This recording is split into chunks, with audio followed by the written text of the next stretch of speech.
And then at the end, when I figured it all out, I was like, Chloe, look what I just learned. Music is my therapy. Go into the lens and go.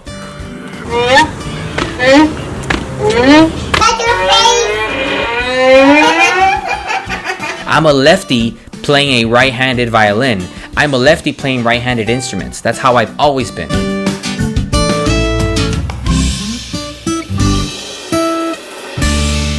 Hey everybody, what's going on? This video is brought to you by Yamaha, and right now they have a beautiful line of violins for the youth, and I wanted to showcase it to you guys right here because I have never owned a violin until this week, until they sent me one of these for this campaign. I'm super happy because when I was younger, the only time I ever picked up a violin was when I was in elementary school in my class, and I'm just super proud, super excited to integrate this instrument into my family. So if you're like me, a parent, and have kids that are trying to go into school orchestra, or maybe they're trying to learn more about the instrument themselves and you don't want to break your wallet, I definitely want to recommend these violins from Yamaha. Speaking of my family, I've had a chance to play around with it. I went around the house trying to practice, trying to make time to practice with Aaron and Eliana and Alexa around, especially with these kids being in virtual learning, and just making time.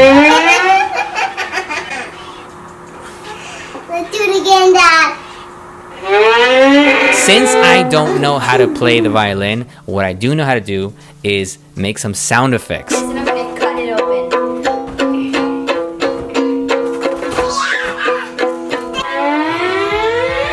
No, but zoom into the face. Go into the lens and go. Wait, do it again. Blurry. I'm actually holding it the wrong way because I'm a lefty, and if I'm playing like this, the strings are supposed to be the opposite way. I've actually played the guitar like this all my life and played the guitar backwards. I actually tuned this violin just like a guitar.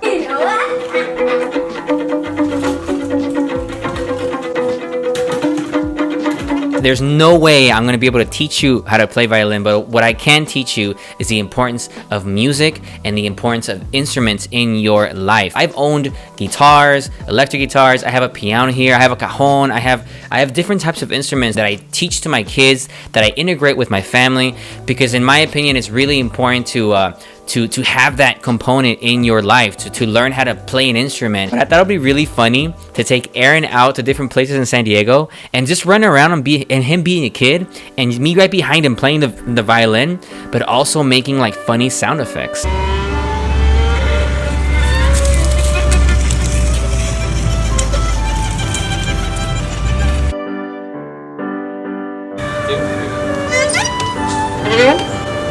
Good job!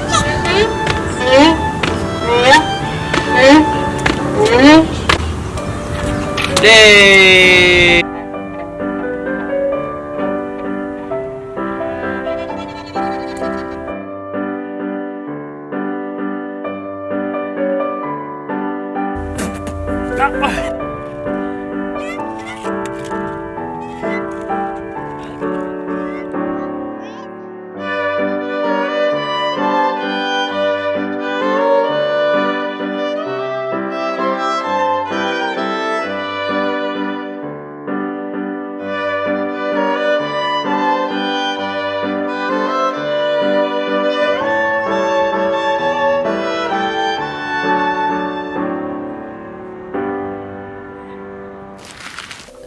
Anyway, so what did you guys think about that? I know I'm not the best, but the point is, it was fun, okay? And the cool thing is that Aaron sees it, he witnesses it, and he's like, whoa, what is that? So like he gets familiar with the instrument. So right now he may not know how to play, but he sees his father playing with it. He sees his father interested in it, and he goes, oh, well, maybe one day I'll do it too.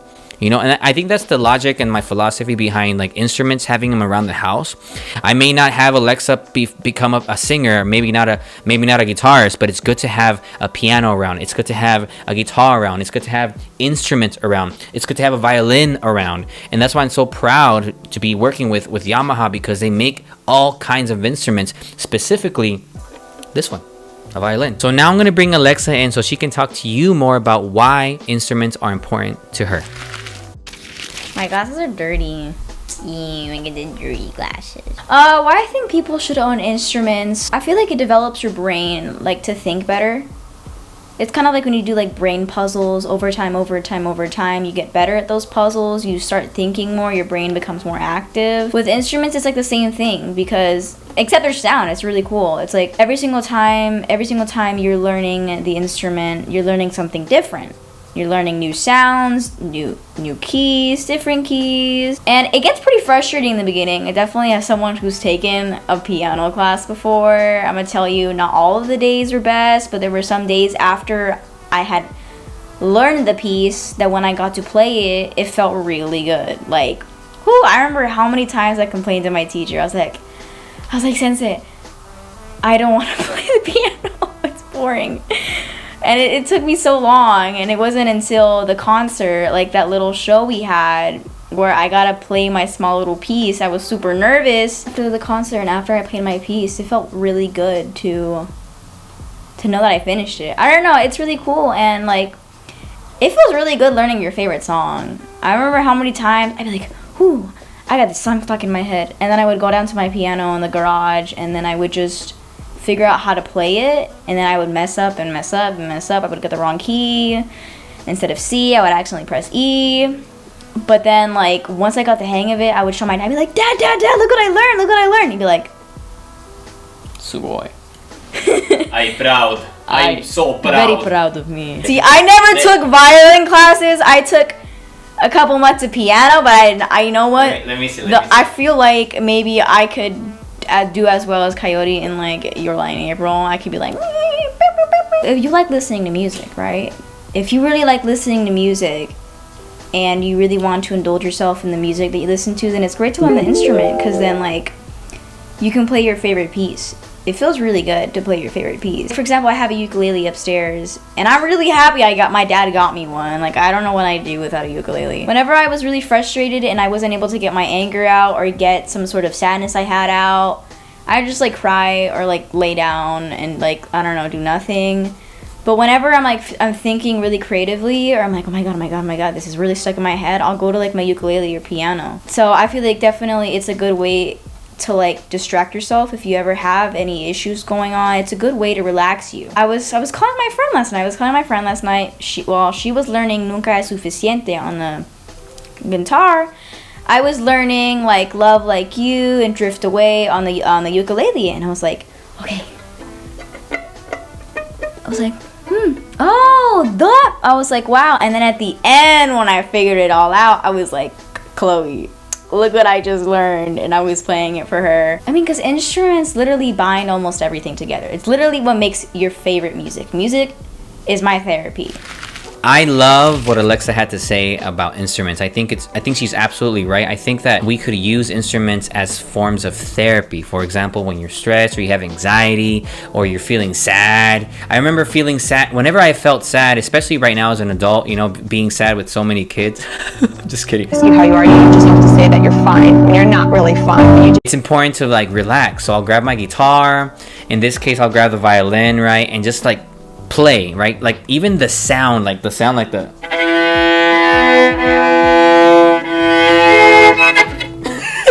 it's supposed to help me relax. In instruments, everything's very strategic. Everything is already there. You just have to put your fingers, or you have to put your head, or you have to put something placed in the right place. That's what I love about sharing this with you all, and I want to encourage you all, if it's not a violin, get yourself any other instrument to help you relax, to help you fight off this anxiety that some of us are feeling in being indoors or being indoors too often. I know a lot of us are struggling with the fires and the pandemic and all this crazy stuff that's happening, but I feel like instruments really bring the best out of you, you know, and make art out of your sadness, out of your happiness, out of whatever. You know, I'm just having fun. That's what the key is to make sure that we teach our kids to use instruments for fun. Then if they choose to use it for a career, that's fine. They could use it, pick it up and do something out of it.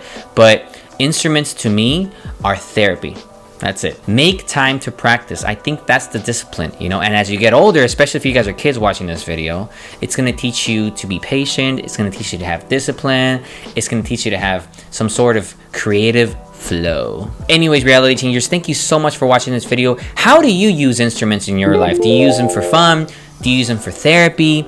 All of the above? Are you becoming a professional? I would love to know in the comments below. What's your favorite instrument? Huge shout out to Yamaha for sending me this amazing violin. This is the first violin I've ever owned in my life. In my entire life, and it feels really good to own one, to have one in my hands. And I love the craftsmanship, man. I do know, I am aware how delicate and how sensitive violins are. It's so light, you know what I mean?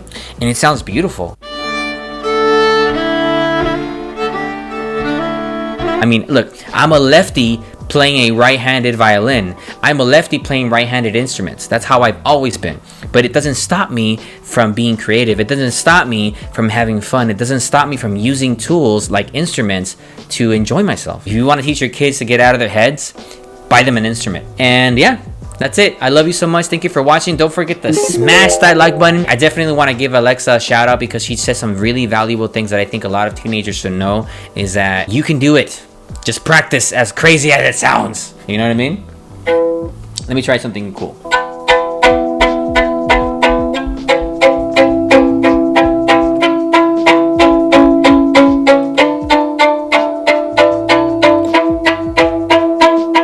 I got a lot to practice. I'm not ashamed of it because that's what it takes. Practice makes perfect. Anyways, I love you all so much. Thank you for watching and have a wonderful, wonderful, wonderful day.